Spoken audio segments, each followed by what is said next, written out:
ने वर्ष 2047 जब स्वतंत्रता के 100वीं वर्षगांठ मनाई जाएगी शताब्दी समारोह का, तो भारत को विकसित भारत के रूप में बनाने का लक्ष्य रखा है।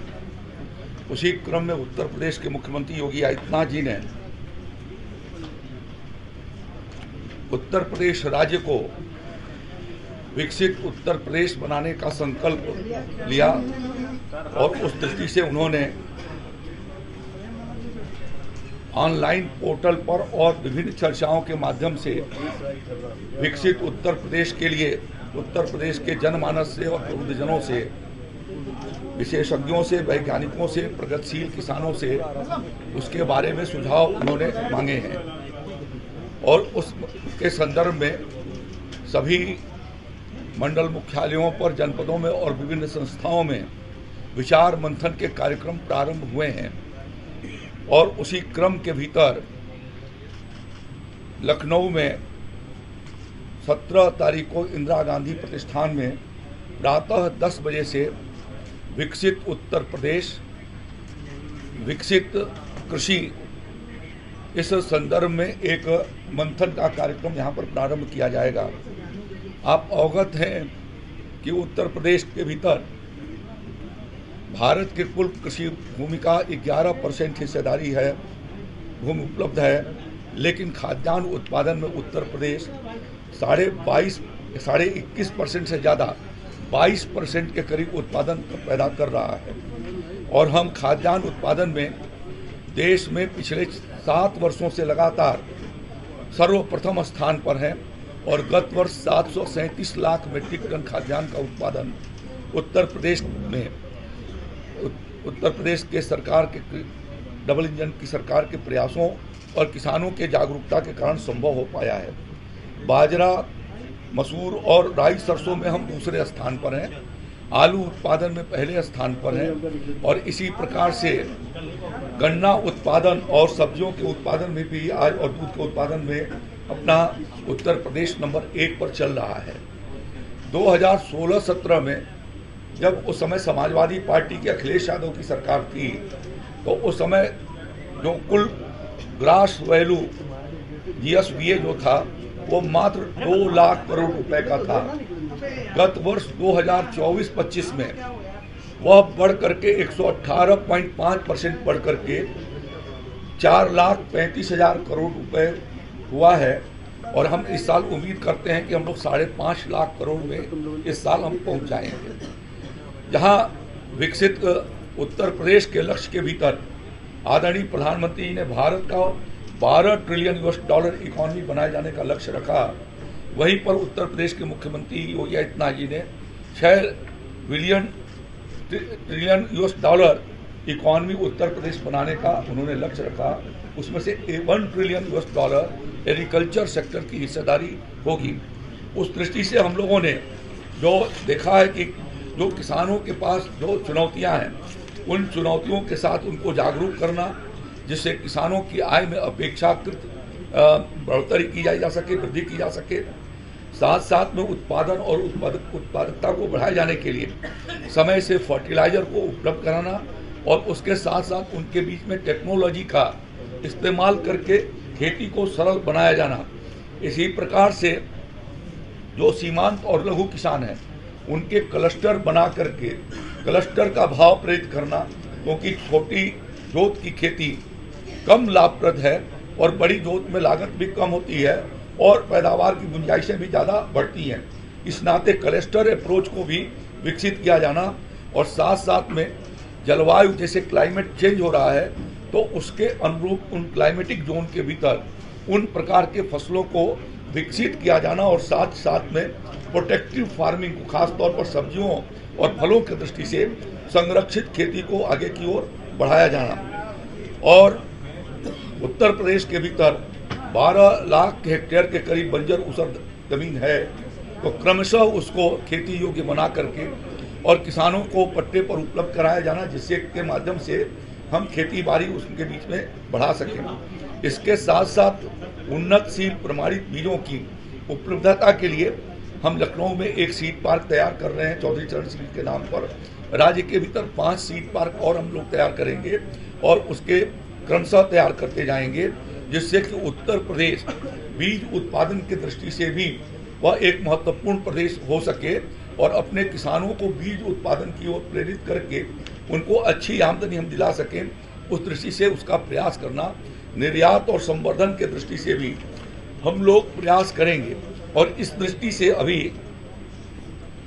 जैसा मैंने आपको बताया कि 17 नवंबर को 10 बजे से इंदिरा गांधी प्रतिष्ठान में हम लोगों ने एक इसके ऊपर कार्यशाला, 1 दिवसीय कार्यशाला रखी है और उस कार्यशाला में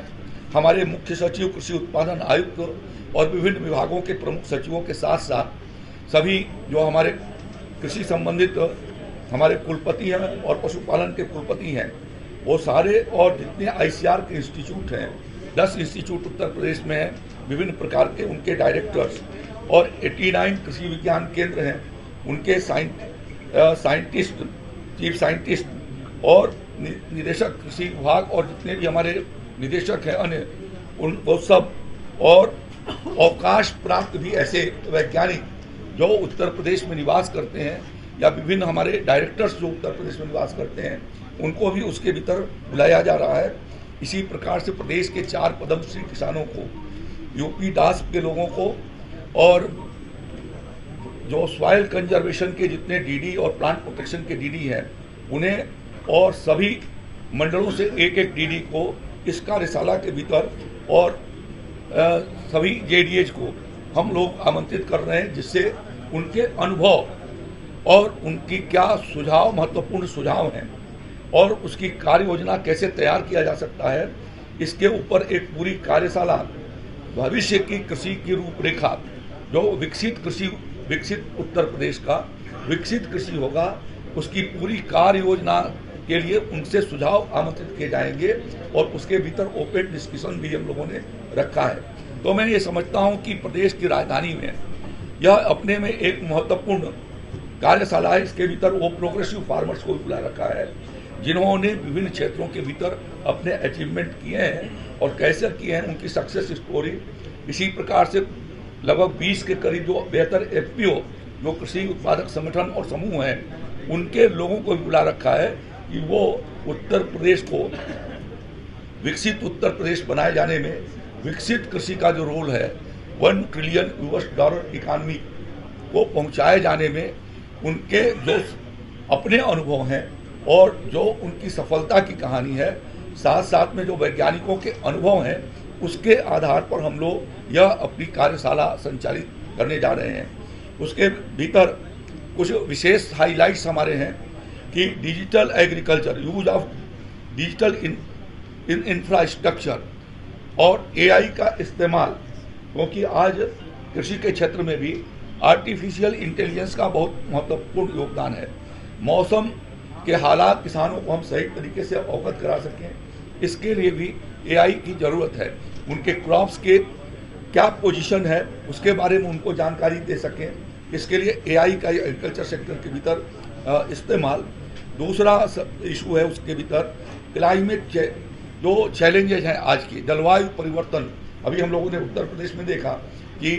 कुछ जिलों में बहुत भारी बारिश हुई और कुछ जिलों में समय से बारिश नहीं हुई,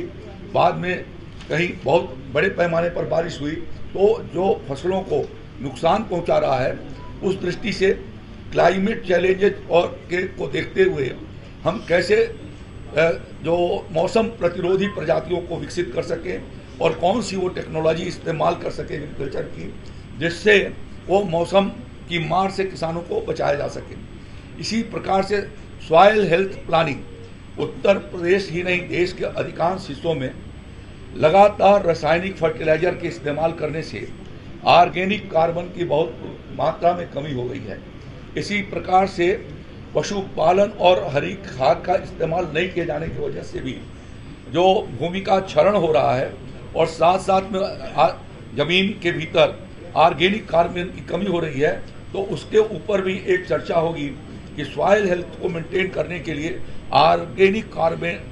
कंटेंट को कैसे हम मेंटेन बना करके रखें और उसमें किसानों को किस प्रकार से जागरूक करें, उनका वही सुझाव उसके भीतर प्राप्त किया जाएगा। इसी तरीके से जिस प्रकार केमिकल फर्टिलाइजर मानव जीवन या पशुओं के लिए भी बड़ी पैमाने पर हानिकारक है, तो उसमें नेचुरल फार्मिंग, प्राकृतिक खेती को कैसे प्रोत्साहित किया जा सकता है और उसका भविष्य और उसकी प्रैक्टिस के बारे में कि कौन सी प्रैक्टिसेज उसको बढ़ाई जा सके, इस पर विचार विमर्श होना है और उनके बारे में उनसे सुझाव लेना है। इसके लिए भी जो उसके अनुभवी क्षेत्र के लोग हैं उनको हम उसके भीतर आमंत्रित कर रहे हैं। इस प्रकार से फार्म मैकेनाइजेशन की आज ज़रूरत इस बात की है कि गाँव में श्रम करने वाले लोगों की कमी को देखते हुए खेतीहर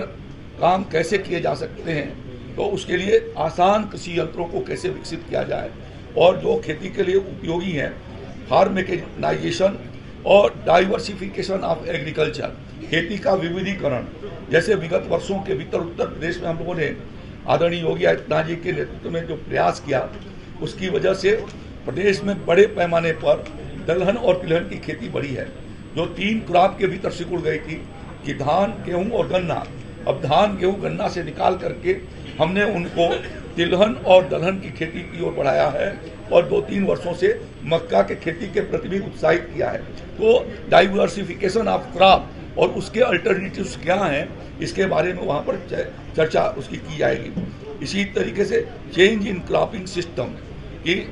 जो हमारा क्रॉपिंग सिस्टम है पिछले कुछ दशकों से वह चेंज जो है वो थोड़ा रिलेटेड हो गई है। हम खरीफ में जो पहले ये कोशिश करते थे कि 15 मई से 15 जून के बीच में हमारी खरीफ की फसलें आ जाएं, धीरे धीरे किसानों ने उसको ले जा करके जुलाई महीने तक कर दिया। धान जुलाई महीने तक लग रही है। नतीजा क्या है कि उसकी वजह से रबी में जो 15 अक्टूबर से 15 नवंबर तक लग जाती थी, अब वो भी चेन जो है पिछड़ गई। तो इसके बारे में भी किसान को जागरूक करना कि कैसे वो समय से करे। बाद में टेम्परेचर हाई हो जाते हैं। गेहूं के समय में टेम्परेचर मार्च के महीने में या फरवरी में भी पिछले साल देखा गया कि टेम्परेचर हाई हो गया तो दाना सिकुड़ जाता है। दाना सिकुड़ने की वजह से उसको एक तो उसकी वजन कम हो जाती है, दूसरा उसकी वो दाम भी कम हो जाता है। तो ये इन चीज़ों को उसके बारे में टेक्निकल तरीके से जागरूक किया जाना और उसका डाइवर्सिफिकेशन, क्रॉपिंग चेंज जो हो रहा है उसको कैसे हम उसको ले आकर के उसकी सर्किल को ठीक कर सकें और भविष्य में देश के बाजारों में और विदेश के बाजारों में जो भविष्य के अनुरूप हम फोकस करेंगे कि कौन से क्रॉप को जिसके बाजार में अच्छी कीमत मिल सकती है या दुनिया में जहाँ पर मांग है वहाँ हम उसकी आपूर्ति कर सकते हैं, तो उसके ऊपर कौन से चीज़ों पर हम फोकस करें या उसके बारे में उनके क्या सुझाव हैं उनके बारे में चर्चा होगी। और इसी तरीके से आदरणीय प्रधानमंत्री जी ने जहाँ 2047 विकसित भारत का संकल्प रखा है, उसी के साथ साथ उन्होंने आत्मनिर्भर और स्वदेशी की चर्चा भी उन्होंने की है। तो आत्मनिर्भर भारत में कृषि क्षेत्र के भीतर हम खाद्यान्न उत्पादन में तो आत्मनिर्भर हो गए हैं, लेकिन दलहन और तिलहन में हम अभी भी इंपोर्ट करते हैं। दाल हमारे पास पर्याप्त मात्रा में देश के भीतर पैदा नहीं होती और उत्तर प्रदेश में भी कम होती है। और इसी तरीके से लगभग 25,000 से लेकर के 40,000 करोड़ रुपए के बीच में सालाना दाल का इंपोर्ट हमारा देश करता है। और उसी प्रकार से तिलहन के मामले में भी लगभग 1.25 लाख करोड़ से लेकर के और 1,35,000 40,000 करोड़ रुपए तक का खाने का तेल आयात होता है। तो दलहन और तिलहन के मामले में उसको लक्षित किया जाना कि हमारे किसान आत्मनिर्भर बनाए जाने के लिए दलहन और तिलहन की खेती की ओर आगे बढ़ें। और इसके लिए ऑयल सीड हम इस साल जो है आपको आगे बताते हैं कि किस तरीके से हम लोगों ने उसकी व्यवस्था किया। इसी तरीके से मक्के के ऊपर फोकस किया जाना। आप जानते हैं कि अब पेट्रोल में 20% इथेनॉल मिलाए जाने का भारत सरकार ने निर्णय कर रखी है। तो अभी तक जो है वो मोलासिस बेस्ड इथेनॉल आपूर्ति होती रही है। अब मक्के का इथेनॉल मोलासिस से के तुलना में ज़्यादा उसके भीतर इथेनॉल का परसेंटेज आती है और इस नाते इथेनॉल के खेती को, मक्के की खेती को फोकस करना कि जो पेट्रोल और डीजल बाहर से इंपोर्ट हो रहे हैं हम कैसे सेल्फ डिपेंडेंट हो सकें, इसके लिए मक्के के रूप से इथेनॉल तैयार करके और पेट्रोल में ब्लेंड किया जा सके, उसके लिए उत्तर प्रदेश में हम मक्के के हब के रूप में अगले 2047 तक और पिछले 5-7 सालों में फोकस करके हम लक्षित करें कि जिससे कि हम उत्तर प्रदेश को उसका हब बना सकें और उसके बेसिस पर हम इथेनॉल बनाने वाले बहुत सारे ये रिफाइनरीज हैं वो उनका इन्वेस्टमेंट उत्तर प्रदेश के भीतर बढ़ेगा। तो इस दृष्टि से रॉ मटेरियल कैसे उपलब्ध हो सके उसके लिए हम लोग यह प्रयास करेंगे और इस नाते उसके बारे में भी कि कैसे मक्के का जहाँ पर पैदावार बढ़ेगी तो उसका वैल्यू एडिशन कैसे किया जा सकता है और कमर्शियल यूज कैसे हम उसको बढ़ा सकते हैं। तो यह इन चीज़ों को टारगेट करके और वैल्यू एडिशन संपूर्ण कृषि क्षेत्र के भीतर कि उसको कैसे हम वैल्यू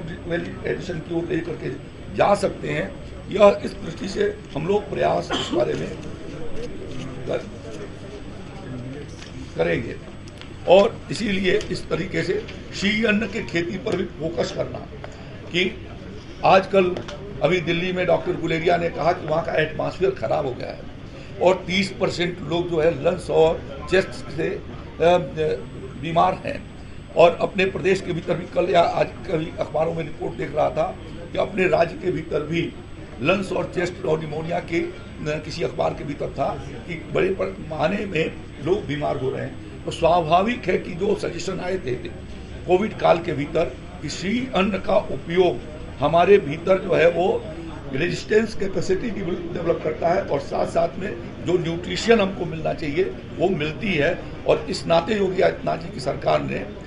शी अन्न पुनरुद्धार योजना 5 सालों के लिए प्रारंभ किया। त्वरित मक्का विकास कार्यक्रम इसीलिए हम लोगों ने प्रारंभ किया। तो ये कोशिश हम कर रहे हैं कि इन सभी चीज़ों के बारे में उनसे सुझाव प्राप्त कर सकें। और अब की बार हम लोगों ने तिलहन की खेती को बढ़ाया जा सके, इसके लिए बड़े पैमाने पर हमने मिनी किट देने के फैसले और दलहन के मिनी किट देने के फैसले किए, जिसके भीतर 8 लाख मिनी किट हम लोग इस साल वितरित कर रहे हैं दलहन और तिलहन के 57। और साथ साथ में इंटर क्रॉपिंग गन्ना का जो शीतकालीन काम था उसके भीतर कैसे हमारा ये GSPF बढ़े, इसके नाते हमने ये अभियान चलाया है कि गन्ने की खेती में हम इंटर क्रॉपिंग सरसों और दलहन के का करेंगे। और इसके लिए हम लोगों ने 5700 कुंटल सरसों के बीज उपलब्ध कराए हैं कि जहां पर इंटर क्रॉपिंग का जो किसान गन्ना लगा रहा है वो लेना चाहेगा तो निःशुल्क उसको उपलब्ध करा रहे हैं। और इसी के साथ साथ क्लस्टर में सरसों की खेती जहां पर विकसित हो रही है 10 एकड़ 15 एकड़ 20 हेक्टेयर तक 30 हेक्टेयर तक, तो क्लस्टर फार्मिंग के दृष्टि से भी उनको भी हमने तय किया है कि निःशुल्क बीज उनको हम उपलब्ध करा रहे हैं। 5700 कुंटल बीज भारत सरकार की और राज्य सरकार के सहयोग से हम लोग किसान भाइयों के भीतर यह वितरित कर रहे हैं। और इसी प्रकार से इंटर क्रॉपिंग के भीतर सरसों को भी लगाए जाने के लिए जो गन्ना किसान सरसों लगा रहा है उसको भी हम दे रहे हैं और मसूर के बीज भी उन किसानों को निःशुल्क उपलब्ध करा रहे हैं, जिससे कि उससे 2 फायदे होंगे। एक तो उसकी अतिरिक्त आमदनी बढ़ेगी और साथ साथ में ये ज़्यादातर जो है वो पश्चिमी उत्तर प्रदेश के भीतर शीतकालीन गन्ना लगाई जाती है लगभग 2 लाख हेक्टेयर के भीतर, और पूर्वी उत्तर प्रदेश में भी जहाँ लगती है हम लोगों ने उनको चिन्हित किया है किसान भाइयों को, और उनके खेत में हम मसूर या सरसों ये इसकी इंटर क्रॉपिंग हो सके, जिसका हम लोगों ने कैसे $1 ट्रिलियन इकोनॉमी की ओर बढ़ सके उसके प्रयास प्रारंभ किए हैं। तो इस तरीके के महत्वपूर्ण ठोस सुझाव उस कार्यशाला में आए। ये विचारार्थ यह एक जो प्रदेश के बड़े वैज्ञानिक हैं और जो फील्ड के भीतर काम कर रहे हैं या उन्होंने काम का अनुभव है, ऐसे सारे लोगों का यह कार्यशाला यहाँ हम लोगों ने आहूत कर रखा है। और मैं चाहूँगा और उसमें उन किसानों को भी जिन्होंने इस पर काम किया है या FPO जिन्होंने इस पर काम किया है, ऐसे सभी एक बड़ा समूह वहाँ पर कृषि क्षेत्र को उत्तर प्रदेश में विकसित उत्तर प्रदेश के साथ विकसित कृषि कैसे हो